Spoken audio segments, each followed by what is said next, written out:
우리의 존재 깊은 곳에 도사리고 있는 불안과 두려움. 도대체 인간은 왜 불안한가? 왜 두려운가? 그래서 이 불안과 두려움 때문에 내적 평화를 잃어버렸습니다. 세상은 이러한 인간의 상태를 여러 가지로 진단할 수 있겠지만 이 성경은 인간의 내적 불안과 두려움의 원인, 그 원인이 죽음의 두려움 때문이다. 성경은 말씀하고 있습니다. 모든 인간은 결코 죽음에서 면제될 수 없습니다.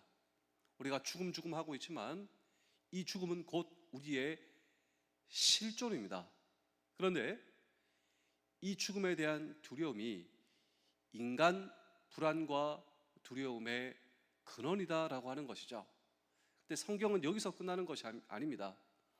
단지 죽음에 대한 두려움이 인간 존재의 불안과 두려움의 이유와 원인이다, 여기서 끝나는 것이 아니라 죽음을 통하여 우리는 하나님을 만나야 한다.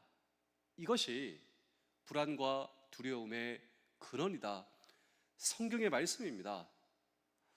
그런데 우리가 죽음을 통하여 하나님을 만난다는 것이 왜 두려움인가? 왜 불안인가?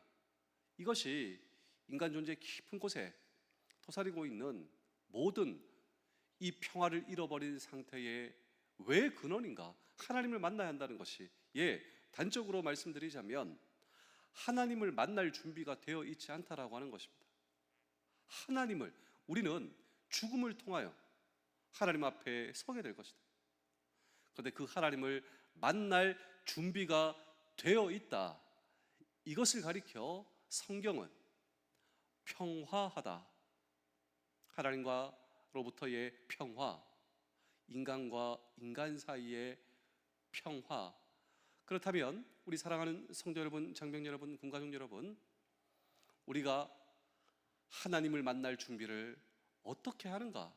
이것이 여러분 가장 중요한 질문이지 않겠습니까? 하나님을 만날 준비가 되어 있어 우리가 이 땅에 사는 동안 하나님과 평화하고 이웃과 평화하는, 여러분 정말 이 행복의 인생, 축복의 인생이 우리에게 경험되기 위해서 정말 하나님을 만날 준비를 어떻게 해야 할 것인가라고 하는 질문을 오늘 우리는 이 성경 본문 속에 던지고, 이 내적 평화, 이 평화 설교 시리즈가 어제 오늘 계속되고 있습니다. 정말 우리가 하나님을 만날 준비, 이 땅을 살면서 정말 이 평화의 삶을 살기 위해서 우리가 해야 할 일은 무엇인가라고 하는 질문을 오늘도 우리는 이 성경 본문 속에 던지고 함께 주의 음성을 들을 때 해답을 알아야 한다라고 하는 것입니다. 이 남매가 시골의 할머니 집을 방문했습니다. 얼마나 할머니가 이 손주들을 사랑하겠습니까? 그래서 이 시골이라 또 심심하니 그 오빠가 새총을 만들어서 이 돌을 끼워서 이제 조준을 하고 맞추는데, 보통 보면 뭐 나무를 맞춘다던가, 그리고 호수에 쏜다던가, 그리고 야생 뭐 동물을 쏜다던가 이렇게 해야 되는데, 할머니가 애지중지 키우고 있는 오리가 저기 걸어가는 오리를 조준해서 돌을 끼워서 이 새총을 쏘았습니다. 근데 그 오리 머리에 정통으로 맞고 그 오리가 즉사해버렸습니다. 이 오빠는 죽이려고 죽인 게 아니에요. 근데 그 오리가, 근데 주위를 보니 아무도 없고 그 여동생한테 이거 우리만 아는 비밀이라고, 할머니 아시면 나 큰일 나고 혼난다고,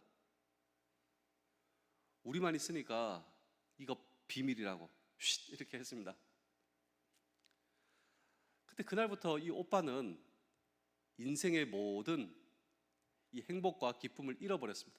밥을 먹어도 밥을 먹지 않는 것 같고, 잠도 오지 않아요. 그러니까 할머니를 똑바로 쳐다볼 수 없고 죄의식과 스스로 자학을 하고 마음의 평화를 잃어버린 상태, 불안과 두려움과 초조의 인생.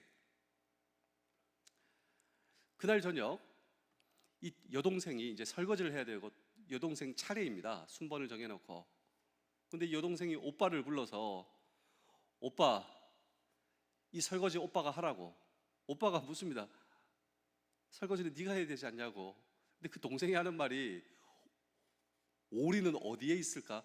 그러니까 오리가 죽어서 이 오리를 이게 묻었거든요. 오리는 어디에 있을까? 이 오빠가 그래 내가 할게. 그때부터 이 오빠는 여동생의 노예가 되었습니다. 노예.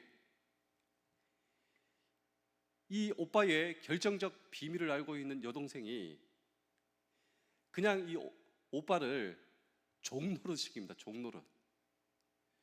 죄의식과 그리고 실제적으로 죄를 지은 거예요. 평화도 없고 그리고 불안과 두려움 속에, 그러니까 할머니를 볼 수도 없습니다. 스스로 이 죄의 종노릇하고 있는 오빠가 결심했습니다. 무슨 결심을 했냐면 할머니에게 가는 것이죠. 이 눈물을 뚝뚝 흘리면서 할머니 잘못했어요. 용서해 주세요. 뭘? 할머니가 아끼는 그 오리를 제가 새총놀이 하다가 제가 잘못해서 오리를 죽였어요. 할머니 정말 용서해 주세요. 근데 할머니가 빙그레 웃으면서 할머니가 하시는 말이 뭔지 아십니까? 이 손주 충격받았어요. 할머니가 하시는 말이 다 안다. 네?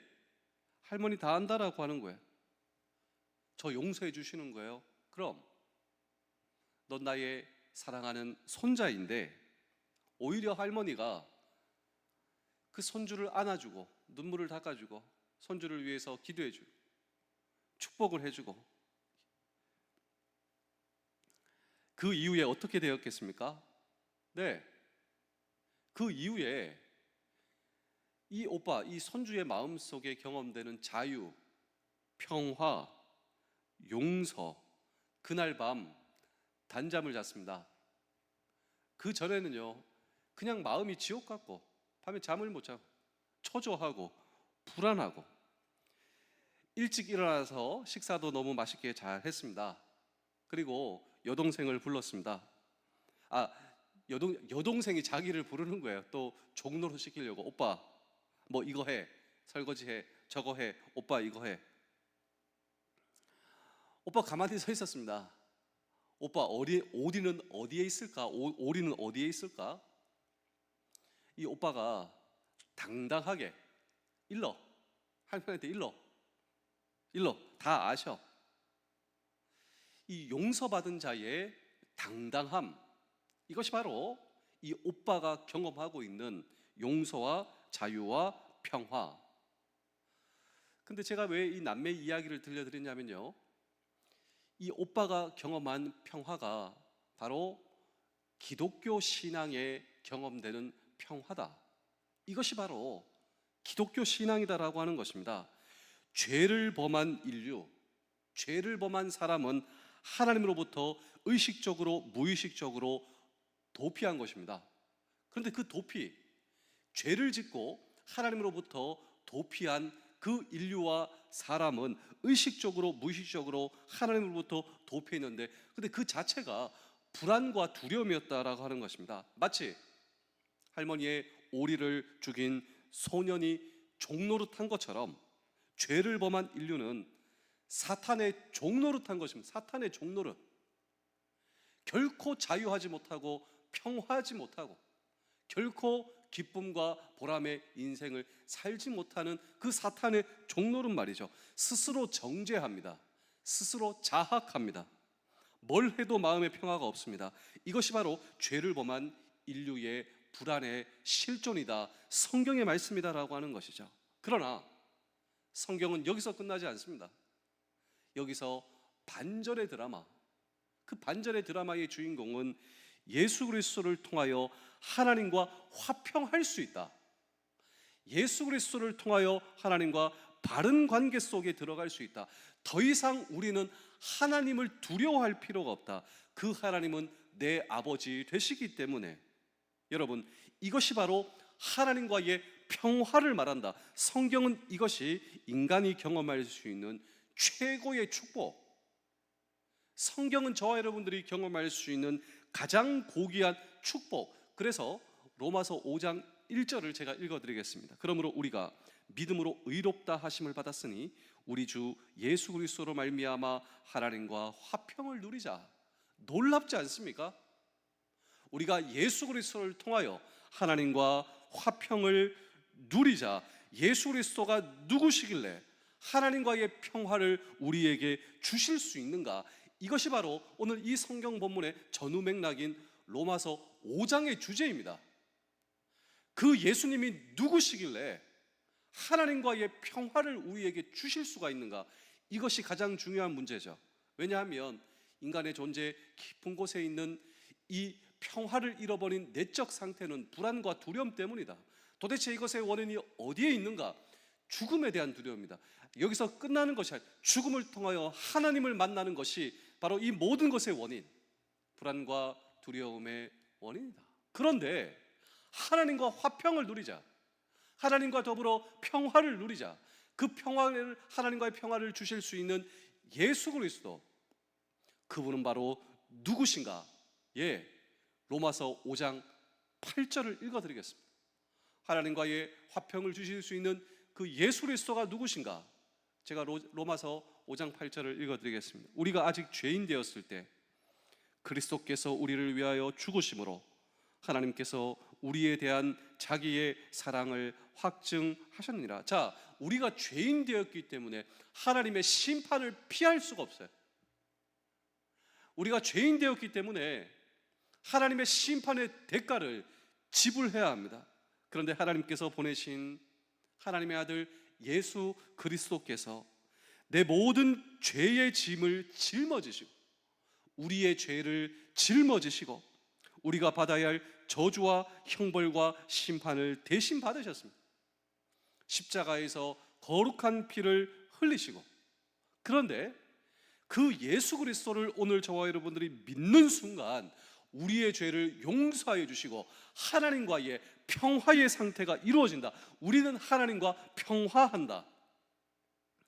이것을 성경은 하나님께서 우리에게 의롭다 하신다, 하나님께서 우리에게 의로움을 주신다. 다른 말로 하자면 하나님께서 우리를 한 번도 죄를 범하지 않는 자로 우리를 봐주신다라고 하는 것이죠.